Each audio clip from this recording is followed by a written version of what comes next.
Hey everybody, Tim Gilbert here, VV user ID /. I just got finished watching the first appearance live AMA, Reese, Dan Carruthers, David Yu. There was a packed crowd. This is at Decon London. It was great to see such a mix of amazing people there and very enthusiastic. But here are some key takeaways I got from watching this 40-minute AMA. It's just the foresight of the team. They've held back several big releases because they saw that the NFT was a bubble. If you were looking just to maximize short-term profits, you would be pumping stuff into a bubble. These guys are the exact opposite of that, which is amazing. And it's just a great way to run a business, and it's very rare. So, we always knew that there was NFT bubbles, right? Same as .com boom back in the 2000s. And that's why, NFTs last year were just so crazy. Everyone knew about them. Now that, we're seeing that bubble soften, which is something that we've always anticipated was going to happen. We're going to start really cranking up our paid marketing or our more active marketing. For example, specifically targeting Disney fans or specifically targeting Star Wars fans, really driving them into the app because we've got such a big range of collectibles now, we can really start to target these users more specifically. So 2023, you can expect to see a lot of that activity going on. The other thing, the marketing, the Disney and Marvel are going to be specifically targeted in the first quarter of 2023. And again, they look at the big picture. They didn't want to start targeting these items unless they have enough products in and available. And like for Star Wars, there's all the lightsabers. There's a lot of different Boba Fett, for example. You can still get them under retail. And then they also said they're going to be burning collectibles where commons could become ultra rares. Just a lot of super exciting things. And I think we were going to do. And we're going to do. We have some prototypes. Okay, so the prototypes might be very rare, like 1 of 10 or 1 of 5 collectibles, and then the users can trade in X amount of their commons for one of these prototypes to swap, and then we will burn whatever you trade in with the companies. So, and that would help to take these commons or uncommons out of circulation.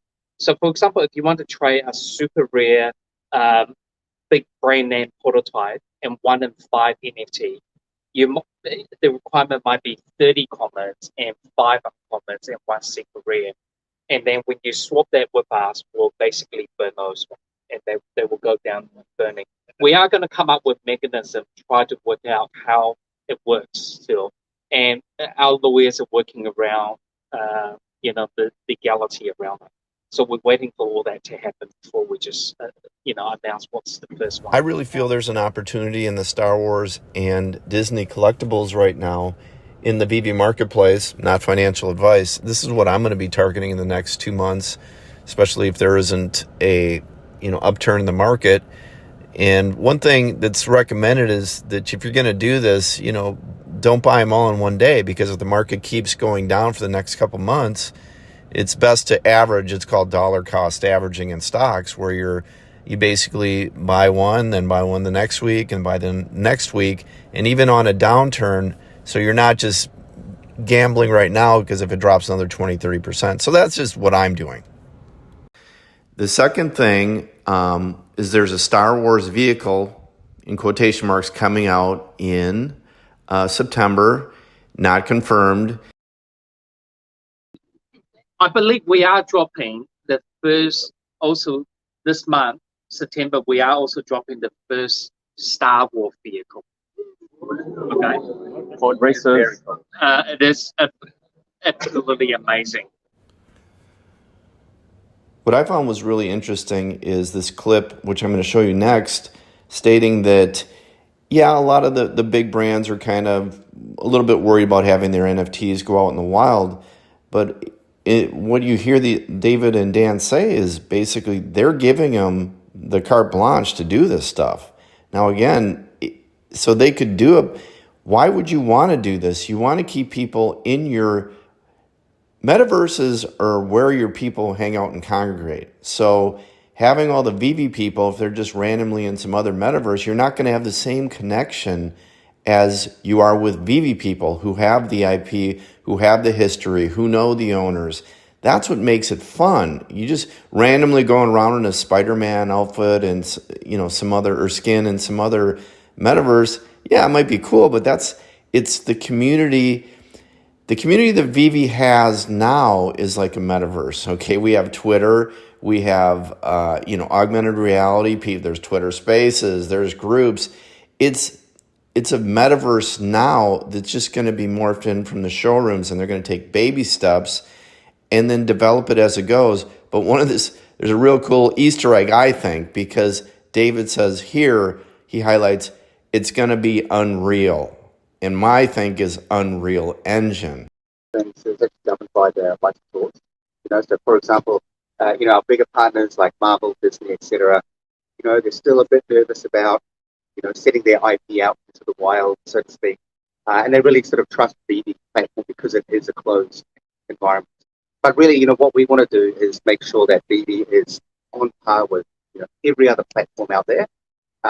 So we actually want to retain all of them on the platform, but we do understand that profitability is a big thing in the crypto space. So watch this space. Yeah, and just to further that a little bit, a lot of our IP owners have given us the rights to do it, but we're just not quite ready. We also recognize a lot of the marketplace. People do scam, people do put fake things up, and we're working to clean that up as well with our partners. That really security is the main bit. We want people to use VV and think of the NFT we do, and trust our brand, trust how they operate. That's the number one goal. Yeah. So we're basically going to really evolve into the metaverse. The whole process of our approach to the metaverse is that we're just going to take baby steps. Which is first stage of that is massive upgrade to showrooms. It'll basically become your VV home, and it's totally awesome, by the way.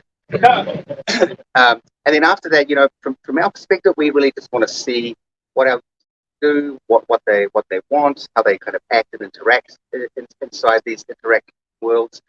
And from there, we actually do have a plan of where we want to go, but Metaverse is really still evolving. So we kind of want to take a bit of a baby step approach to it. But to answer your question, Rob. Yeah, it is very different than what everyone else is building out there. It's unreal, basically. Well,